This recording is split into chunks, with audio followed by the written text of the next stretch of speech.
আসসালামু আলাইকুম। আমি সাব্বির আহমেদ সুইট পড়াশোনা করছি জগন্নাথ বিশ্ববিদ্যালয়ে। তোমাদের গুচ্ছের জন্য তোমরা আমাকে বলেছিলে যে ভাই আমাদের হাতে আর 5-6 দিন সময় আছে, এই 5-6 দিনের মধ্যে ইংলিশ এতগুলো পড়া আমাদের পক্ষে সম্ভব না।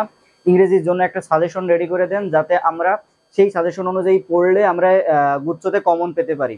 আর তাই আমি আজকে তোমার গুচ্ছের বিগত বছরের প্রশ্ন অ্যানালাইসিস করে তোমার কয়েকটা আমি টপিকের নাম বলবো, যেই টপিকগুলো তুমি পড়লে তুমি গুচ্ছতে ইংলিশ 35 মার্কের মধ্যে 20+ তো হুবহু কমন পাবাই, তার বেশিও কমন পেয়ে যেতে পারো। তো চলো দেখা যাক টপিকগুলো।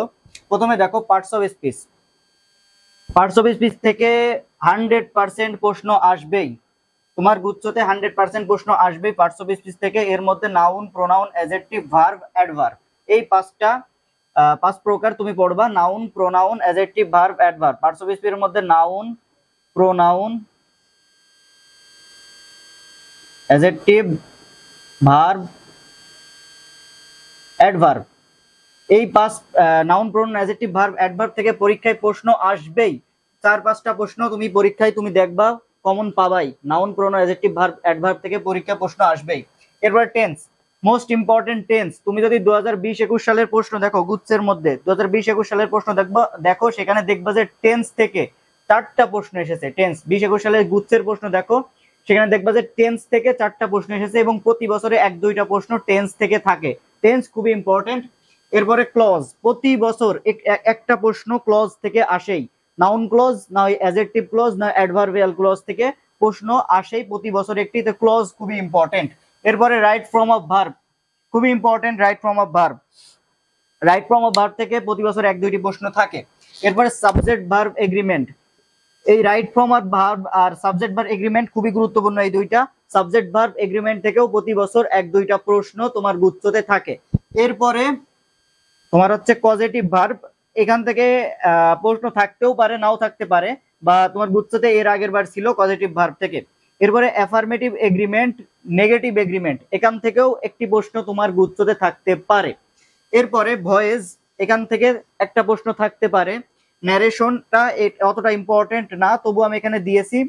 গুচ্ছের মধ্যে গুচ্ছতে খুব একটা ন্যারেশন খুব একটা আসে না, তাও আমি দিয়েছি কারণ এটা গুরুত্বপূর্ণ, আসতেও পারে। এরপরে ফ্রেজ, ফ্রেজটা ইম্পর্টেন্ট। ক্লজ আর ফ্রেজ এই দুইটা ইম্পর্টেন্ট। নাউন ক্লজ, তারপরে adjective clause, adverbial clause, noun phrase, adjective phrase, adverbial phrase, ফ্রেজটা ইম্পর্টেন্ট। ফ্রেজ থেকে 1-2টা প্রশ্ন আসবে। এরপরে ডাব্লিউএইচ ওয়ার্ড, এখান থেকে প্রশ্ন 1-2টা আসতে পারে। তুমি আমাকে দেখো যে আমি এই যে 11টা টপিক লিখেছি, এখানে 11টা টপিক লিখেছি, এই 11টা টপিকের মধ্যে মোস্ট ইম্পর্টেন্ট, তুমি যদি কিছু না পড়ো, শুধুমাত্র এই কয়টা টপিক পড়ো, যে parts of speech, tense, clause, right form of verb, subject verb agreement, তারপরে আছে আর এই ফ্রেজ, এই কয়েকটা টপিকও যদি পড়ো, তুমি 15+ প্রশ্ন সেখানে হুবহু কমন পেয়ে যেতে পারো, বিগত বছরের প্রশ্ন। এখন ভাইয়া এই যে পার্টস অফ স্পিচের কথা বললেন, এই যে নাউনের মধ্যে, এই প্রোনাউনের মধ্যে, অ্যাডজেক্টিভের মধ্যে অনেকগুলো কোশ্চিন আছে, এই কোশ্চিন গুলো আমি কিভাবে সলভ করবো এটা আমাকে বলে দেন। এতগুলো কোশ্চিন 5-6 দিনের ভিতর তো সলভ করা সম্ভব না। এখন আমি এই 5-6 দিনের ভিতর এই আমি কিভাবে সলভ করবো, দেখো এই নাউন নিয়ে যখন তুমি প্রশ্ন সলভ করতে বসবা, তখন দেখবা যে এই নাউন নিয়ে তোমার যখন নাউন নিয়ে অনেকগুলো প্রশ্ন আছে, সবগুলো প্রশ্ন তোমার সলভ করা লাগবে না। তুমি দেখবা যে একই ক্যাটাগরির প্রশ্ন বারবার ঘুরায় ফিরায় আসতেছে, একই ক্যাটাগরির প্রশ্ন বারবার ঘুরায় ফিরে আসতেছে। তুমি 1-2টা সলভ করলেই তো বুঝতে পারবা, 1-2টা সলভ করলেই তো তুমি পারবা। সব সলভ করা তো তোমার দরকার নেই, একই ক্যাটাগরির প্রশ্ন তোমার সব সলভ করার দরকার নেই, 1-2টা সলভ করো তুমি। এরপরে দেখো যে সাবজেক্ট ভার্ব এগ্রিমেন্ট যখন তুমি বা রাইট ফর্ম অফ ভার্ব যখন তুমি প্র্যাকটিস করতে যাবা, দেখবা যে একই ক্যাটাগরির প্রশ্ন তোমার বারবার কমন, বারবার একই ক্যাটাগরি প্রশ্ন, বারবার একই করে 1-2টা প্র্যাকটিস করো, বাকিগুলো তো তোমার প্র্যাকটিস করার দরকার নেই, তুমি তো পারবা। 1-2টা প্র্যাকটিস করলেই তো এনাফ। সেজন্য তুমি এই টপিক গুলো বেশি ফোকাস দিয়ে 1-2টা প্র্যাকটিস করো, তুমি পারবা। এরপরে মেমোরাইজিং পার্টের মধ্যে প্রিপজিশন, 3-4টা প্রশ্ন কমন, যদি না কমন থাকে আমার পরীক্ষার পরে আমাকে এসে কমেন্ট করে যে ভাই আপনি বলেছিলেন প্রিপজিশন থেকে কমন আসেনি। 3-4টা না হলেও দুইটা তো কমন মাস্ট আসবেই, 2টা কমন আসবেই। অ্যাপ্রোপ্রিয়েট প্রিপজিশন 3টাও আসতে পারে, 4টাও আসতে পারে, প্রিপজিশন মাস্ট কমন পাবাই। এরপরে স্পেলিং, একটা প্রশ্ন কমন মাস্ট কমন আসবেই, 2টা আসতে পারে স্পেলিং থেকে, একটা অথবা 2টা আসতে পারে। ভোকাবুলারি 2টা প্রশ্ন আসবেই ভোকাবুলারি থেকে। সিনোনিম অ্যান্টোনিম থেকে, এখন ভাই সিনোনিম অ্যান্টোনিম এতগুলো আছে, আমি কিভাবে পড়বো এতগুলো সিনোনিম অ্যান্টোনিম? দরকার নেই, সিনোনিম অ্যান্টোনিম পড়ার দরকারই নেই। এখন 5-6 দিনে সিনোনিম অ্যান্টোনিম পড়ে মাথা খারাপ করার আমার দরকারই নেই, আমি পড়বো না সিনোনিম অ্যান্টোনিম। পরীক্ষা 1-2টা আসলে আমি যদি জানি, আমার যদি জানা থাকে আমি পারলাম, না হলে আর দরকার নেই। সিনোনিম অ্যান্টোনিম যে 1000 2000 পড়ার পরেও যদি কমন না আসে তখন আমি কি করবো? তাই ভোকাবুলারি তোমার এখন আর পড়ে সিনোনিম অ্যান্টোনিম পড়ে টাইম ওয়েস্ট করার দরকার নেই। এবার idiom and phrase, idiom and phrase থেকে 1-2টা মার্ক কমন আসবে। ইডিয়ম অ্যান্ড ফ্রেজ থেকে 1-2টা মার্ক কমন আসবে। এই যে মেমোরাইজিং পার্ট থেকে টোটাল তোমার 8 থেকে 9টি মার্ক কমন আসবে এই মেমোরাইজিং পার্ট থেকে টোটাল। এর পাশাপাশি তোমরা মৌলিক জিকে নিয়ে বারবার কমেন্ট করতেছো আমাকে যে ভাইয়া মৌলিক জিকে নিয়ে কিছু বলেন, মৌলিক জিকে নিয়ে অনেক টেনশনে আছি, মৌলিক জিকে আমি কিভাবে পড়তে পারি? মৌলিক জিকের জন্য আর 5-6 দিন তোমার হাতে সময় আছে। এই 5-6 দিনের জন্য একটা মৌলিক জিকে বই তোমার দরকার।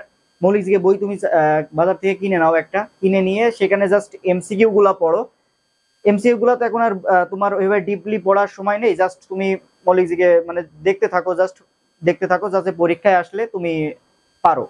তো মৌলিক জিকের জন্য টেনশন না করে তোমরা একটা মৌলিক জিকে বই নাও। মৌলিক জিকে বই নিয়ে মৌলিক জিকের যে এমসিকিউ গুলা আছে, শুধু এমসিকিউ গুলা, বিস্তারিত পড়তে হবে না, শুধু এমসিকিউ গুলা পড়ো। আশা করি মৌলিক জিকে ওখান থেকেই তুমি কমন পাবে। আর এর পাশাপাশি বাংলাদেশ আন্তর্জাতিক বিষয়াবলী থেকেও প্রশ্ন আসে, এগুলো তো আগেই পড়েছো, কমন পাবে। আর সাম্প্রতিকের জন্য একটা সাম্প্রতিক যে কোনো মানে সাম্প্রতিক গুলো দেখো, বর্তমানে যে সাম্প্রতিক গুলো দেখো, সাম্প্রতিক থেকে 2-3-4টা প্রশ্ন আসে, মোটামুটি 3-4টা প্রশ্ন সাম্প্রতিক থেকে আসে। তো তুমি এই যে ইংলিশের জন্য এই টপিকগুলো ভালোভাবে পড়ো, আমি গ্যারান্টি দিচ্ছি তুমি মিনিমাম 20-25টা প্রশ্ন তুমি হুবহু কমন পাবে, বা একই ক্যাটাগরির প্রশ্ন তুমি কমন পাবে। তো দেখা হবে পরবর্তী ভিডিওতে, ততক্ষণ সবাই ভালো থাকো, আসসালামু আলাইকুম।